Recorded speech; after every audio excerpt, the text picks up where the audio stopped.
And when President Trump's impeachment trial begins as early as next week, senators, including Ted Cruz and John Cornyn from Texas, will have a big decision to make. With a look ahead to how they lean, plus a recap of the start of the Texas legislative session, here's Sally Hernandez with the Texas Tribune's Alana Rocha.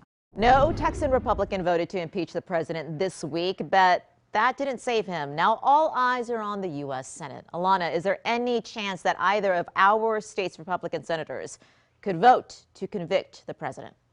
I don't think the junior senator, that of course being Ted Cruz, is likely to convict the president. He's been a staunch champion of the president since he took office, even vowing to represent his case against election fraud before the Supreme Court. Again, there was no evidence of election fraud, but he vowed that he could represent him. Of course, the Supreme Court denied that case.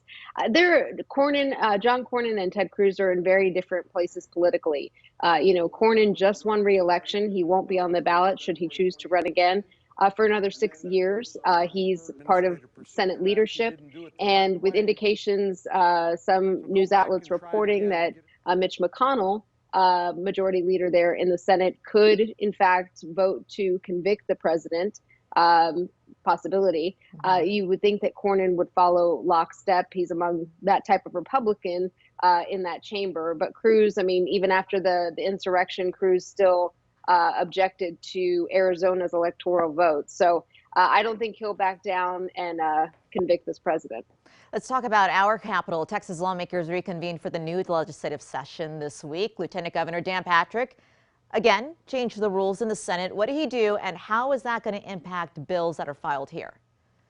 Yeah, it was a much more muted start to the session. Opening day is normally a lot of pomp, a lot of family, crowded chambers, and that wasn't the case. More law enforcement likely than spectators. But we're going to see. I mean, the lawmakers are doing kind of this opening business that they need to do on day one. The House elected Beaumont Republican Dave Phelan as the new House Speaker. Both chambers are taking up rules. Of course, the Senate made news yesterday by lowering the threshold for the number of votes it needs to bring legislation to the floor, so it doesn't need a single Democrat to do so, and they can still control the agenda. House votes on its rules today, and then both chambers adjourn till January 26th. I mean, of course, they can't take up bills within the first 60 days unless the governor deems them an emergency. He's yet to do so. And so they're going to kind of go back to their respective districts and hunker down, stay safe, and then come back to the Capitol. Of course, we all got to stay safe during this pandemic. We're 10 months into it. Are we getting any clear idea of the impact that this is having on our children? Specifically, I'm talking about our school-age children and their mental health.